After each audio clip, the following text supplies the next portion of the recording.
Hey lovelies, and welcome back to this channel. If you're new here, my name is Strana. Thank you so much for all the love and support.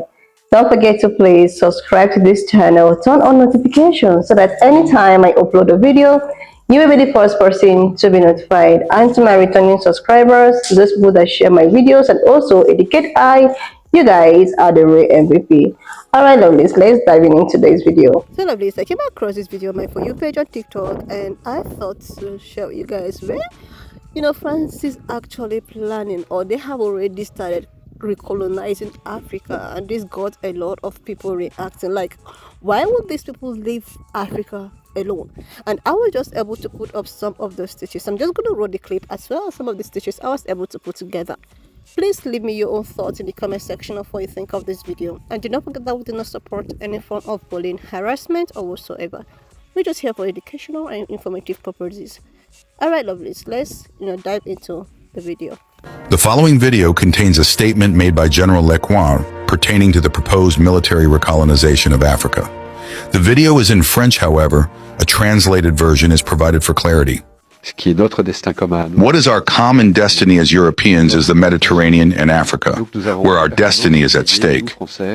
And so we, the French, have constantly tried to train the Europeans in this awareness of the need to act collectively in Africa and the Mediterranean. And I am absolutely sorry to see the failure of our commitments to the Sahel. And I think that in any case we will have to ask ourselves the question, because we cannot imagine having at our doors an entire continent that is plunging into the destruction of government and state apparatus, plunging into a form of civil war chaos in many countries and more countries, in difficulties that are linked to climate change, which are even more dramatic on vulnerable populations, such as African populations.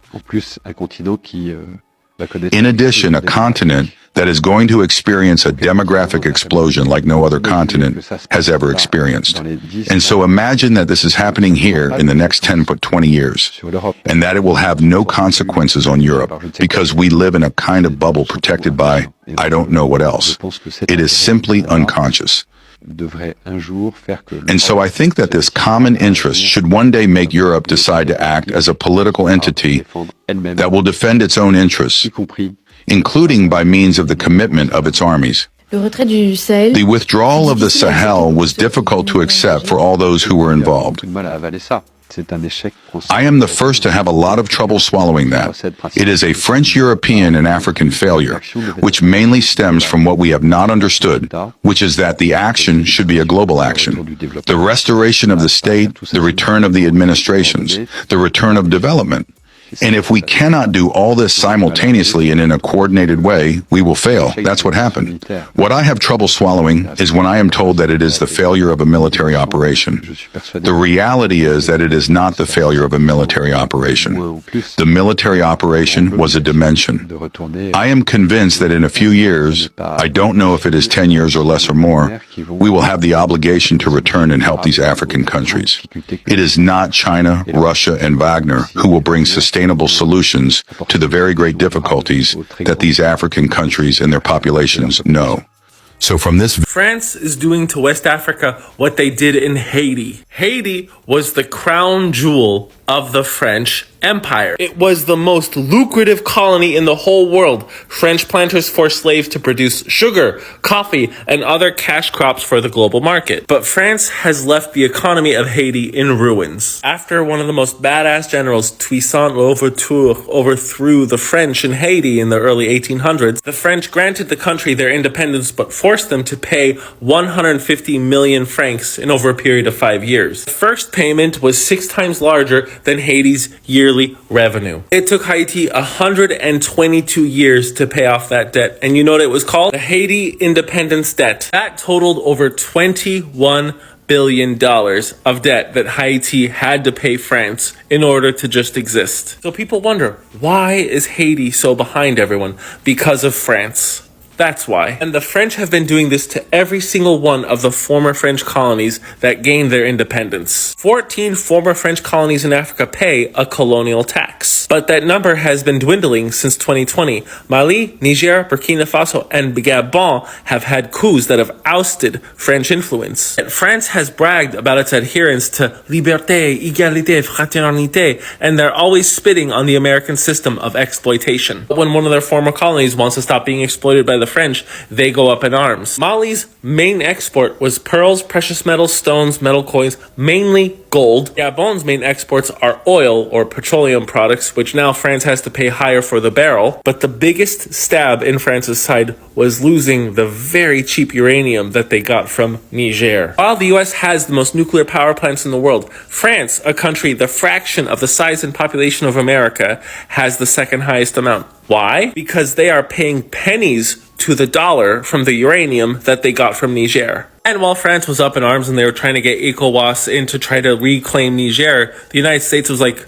no, leave them alone. Now, don't get me wrong. While I believe that the US is a net positive on the world, they still do some very shady stuff. But they know that the French way of managing countries leads only to death and destruction. Think about it. Name one country that was a former French colony that's prosperous. Screw prosperous. What about just one of the leading developing nations? England has a couple. America, Australia, India. America has quite a few countries that they've influenced that have become very wealthy. Germany, Japan, South Korea. I'm still waiting for your response about one former French colony that's wealthy and prosperous right now. I am skeptical when it comes to Chinese influence on developing countries, and I am not a fan of Russia's influence. But they are a far better alternative than the French. Je m'appelle Gilles Houssard. J'aime le français. J'aime la française. J'aime la langue de français. Mais je n'aime pas le colonialisme de la France. Merci beaucoup. Europe could not exist and attain the level of development it did without plundering the resources of Africa, both natural and human. The French Empire was one of the most powerful in human history.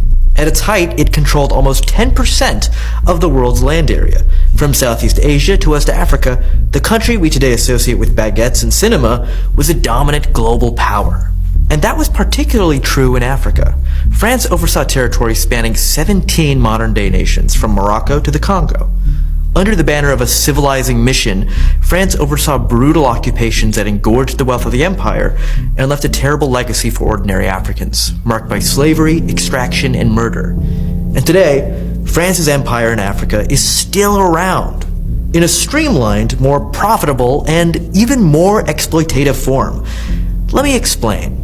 In the aftermath of the Second World War, there was a wave of decolonial movements sweeping across Africa and Asia.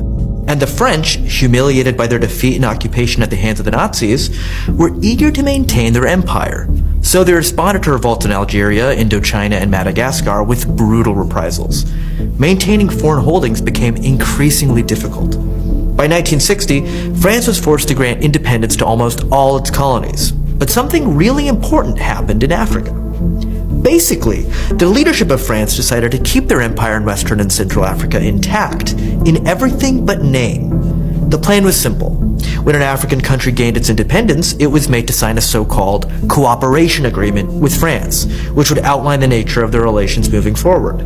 In exchange for French foreign aid, African countries were required to give France rights over natural resources, allow France to maintain troops in their territory indefinitely, and, most importantly, keep these countries' currencies linked to France's currency, the franc.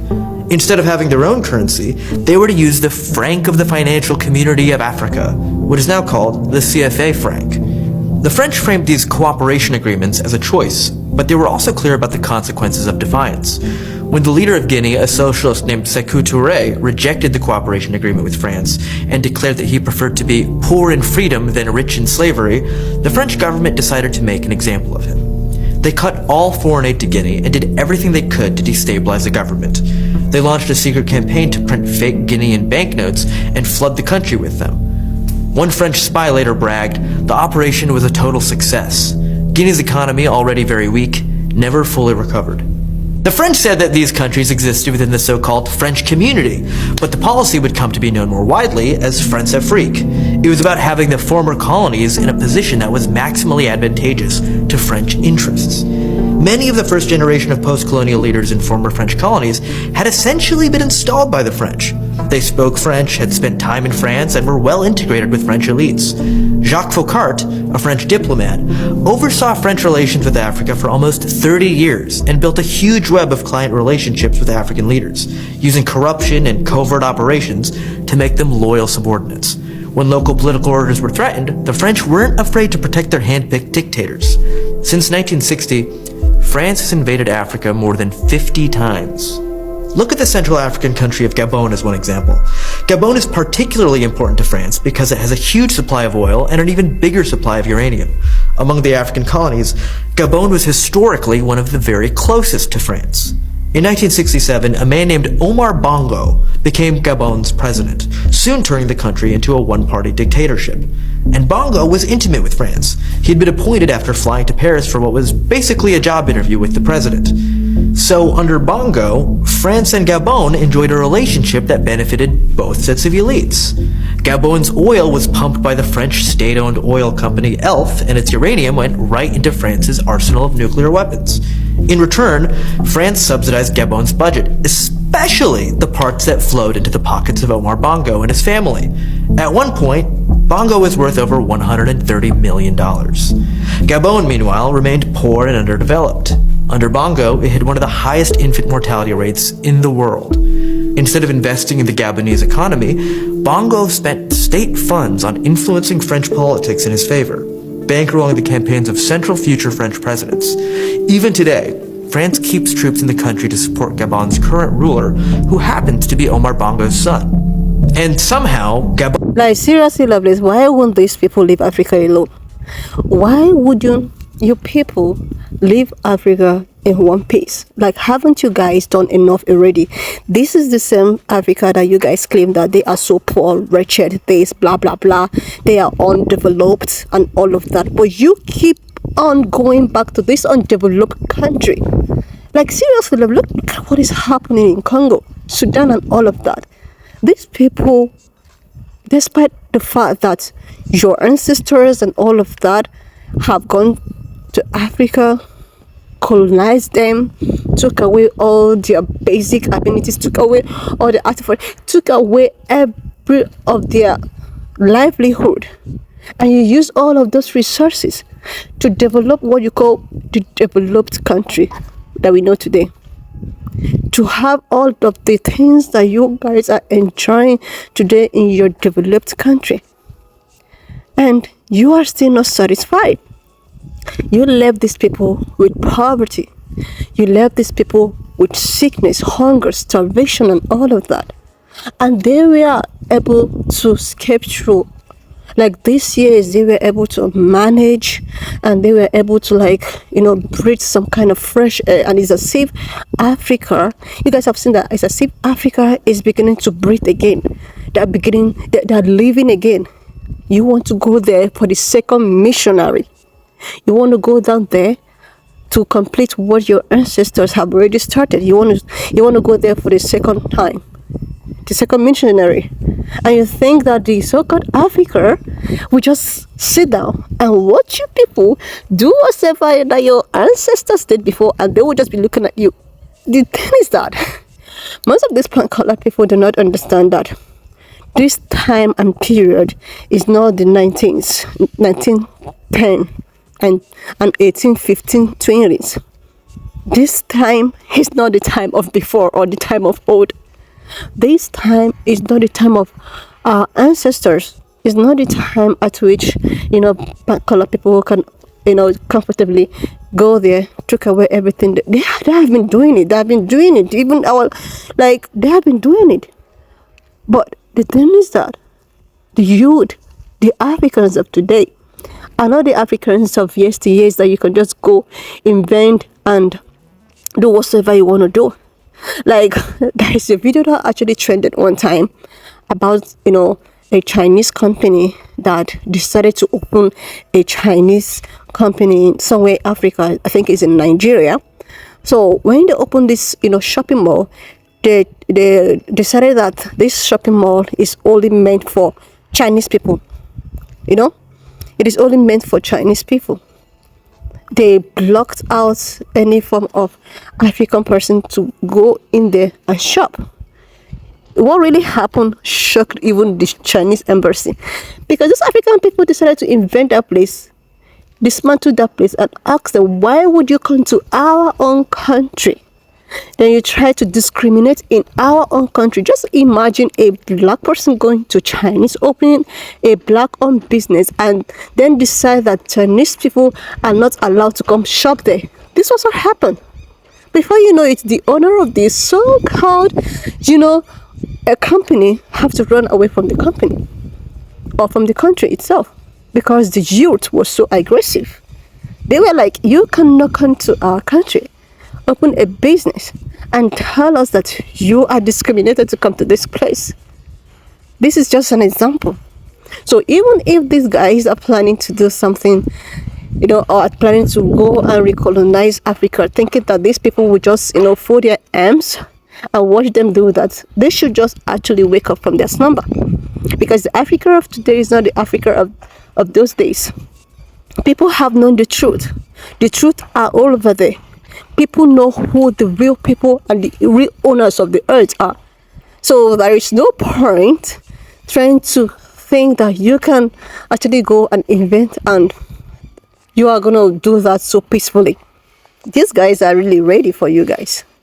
Like seriously, the only thing that I know that could work is by using the greedy African leaders, using them as your puppets, while you take away whatsoever that you can take away. I seriously love this. When I saw this, I was like, oh my God, these people will not leave these people to breathe in peace.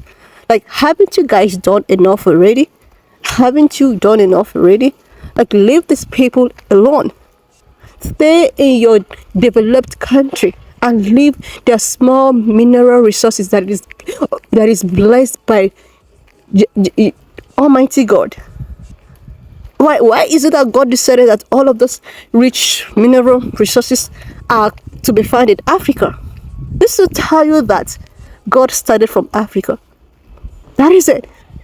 Anyway, lovelies, why not just leave me your own thoughts in the comment section of what you think of this video.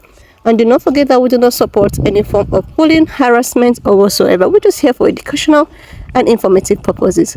So please, subscribe to this channel, turn on notification, and I will see you lovelies when I upload. Watch up to this extent. Thank you so much for all the love and support. Don't forget to please subscribe to this channel, share this video, leave a thought in the comment section, and I will see you lovelies when I upload.